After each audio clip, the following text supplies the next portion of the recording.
In this video, I'm going to cover what's potentially the best UFO footage ever taken within the public domain. This story originates from James Fox, the director of the movie Phenomenon that was released days ago. He relayed this story on the Richard Dolan show yesterday. He stated that he knew a man named Chuck Clark, and his connection with Chuck Clark was predicated on Chuck Clark being an expert on Area 51. He is known for having found vantage points high up where he could take telescopic footage of Area 51, yet without trespassing or breaking any laws. And back in the 90s, when James Fox did his first documentary, and Area 51 was kind of a part of the discussion, more so at least back then, he actually interviewed Chuck Clark about a sighting that he had that was potentially connected with Area 51. Anyways, out of the blue, much later after that, he gets a call from Chuck Clark. And Chuck Clark says to James Fox, "Hey, I got to show you something." And James Fox is like, "Show me what?" "Well, I can't really say much about it," Chuck Clark said, "but it will make your jaw drop." So after hearing this, James Fox drops everything he's doing, gets in the car, drives 12 hours to Rachel, Nevada, to a double-wide trailer, enters the trailer where Chuck Clark is. Chuck Clark has the VHS tape with the amazing content.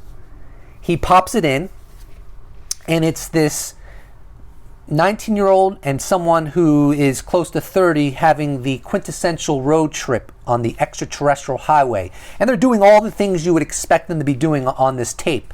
They're listening to music, they're goofing around, they're taking footage of them standing next to aliens at the Little Alien.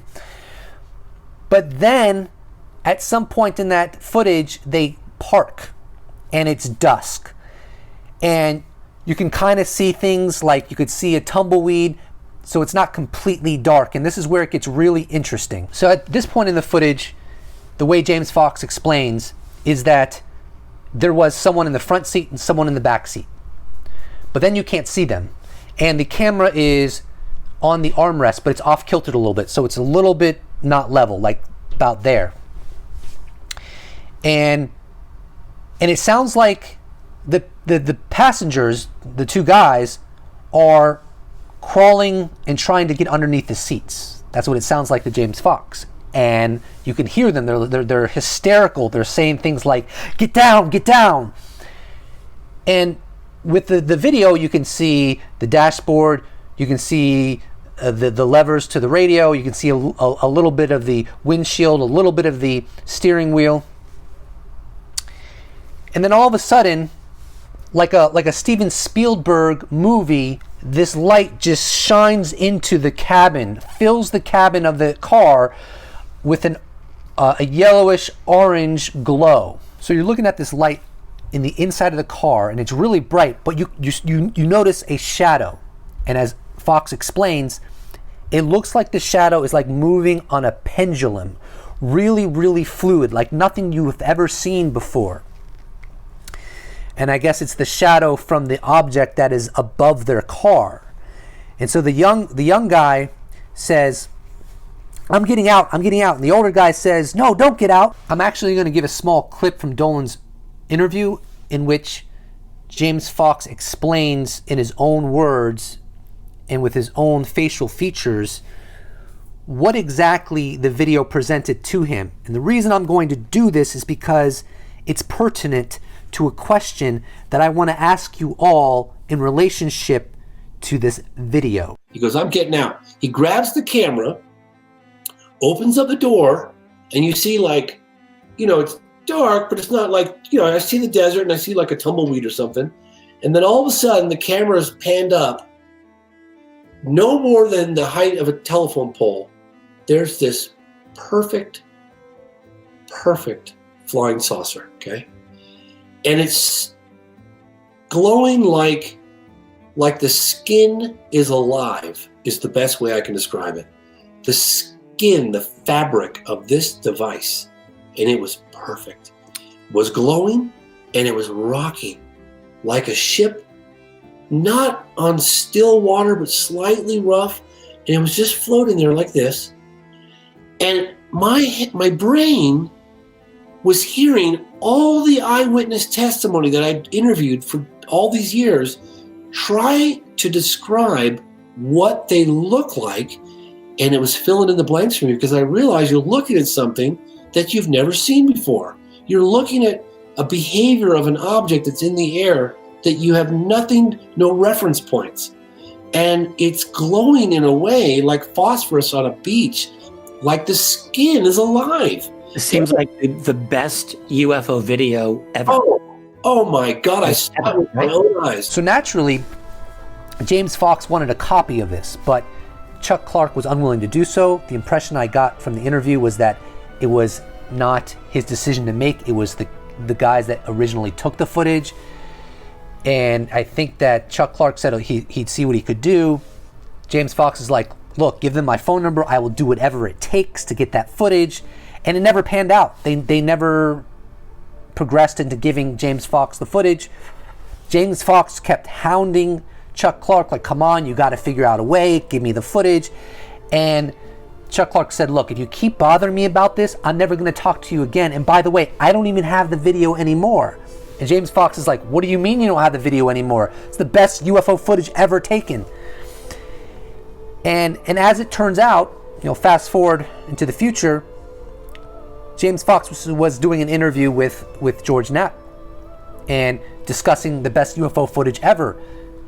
James Fox shared the story of that video and mentioned Chuck Clark's name, and George Knapp stated, Chuck Clark, he got raided by the feds. So the implication is that, and I don't know if we could ever verify this, but the implication is that the feds took that video from Chuck Clark. And now James Fox can't get in touch with the people that originally took the video, and it's just this big mystery, and maybe it's gone forever. But one thing that James Fox said that I found really interesting, he said, you know what, I'm kicking myself to this day. I wish I just would have taken it for the greater good of humanity. And interestingly enough, Chris Mellon recently said that in the process of acquiring those UFO videos that we've all seen from the Pentagon, he, quote unquote, bent the rules for the betterment of all humanity. That's what he said. And he said it was worth it. He said it was worth it. And he's absolutely right. This cover-up has been going on for decades. If Chris Mellon had to bend the rules so that we could finally start this conversation in a more official way, as is panning out right now, God bless Chris Mellon. God bless the bending of the rules. Because the price we've paid for covering this up is difficult to even calculate. But enough about that. Here's my question for you. Let's say you were James Fox. You got to that trailer in Rachel, Nevada, and Chuck Clark pops in that video of the best footage you have ever seen in your entire life, and it's easy to ascertain that footage of this quality could potentially escalate in a very significant way the UFO conversation within our civilization. Do you take the tape and run, or even get into an altercation if unfortunately necessary? Or do you comply the way that James Fox did? If it was me, what would I do? I think I would take the tape. I think I would take it, and if I got in trouble, if a police report was written up about me, I'm fine. I look at the jury and say, hey, I brought you disclosure, did I not? Yeah, you're darn right I did. Now, I don't know if such a video would lead to disclosure. I don't know if he would have called the cops. I don't know what would have ensued, but I would say this is a moral dilemma, a real moral dilemma. And I would say that having that kind of evidence, particularly when you didn't sign an NDA, right? So you're not going to get prosecuted in a real severe way, presumably. I think that ideally, dare I say, I won't speak for what James Fox would have done. I can only say that in that situation, I think I would have taken the video. And if that made me a jerk, so be it. Some moral dilemmas are difficult to navigate. Maybe you made a good decision, maybe you didn't. But there's a price. There's a price for either of those decisions. And the question becomes, what price do you want to have to take for you and humanity? That's all I got. I'll see you in the next episode.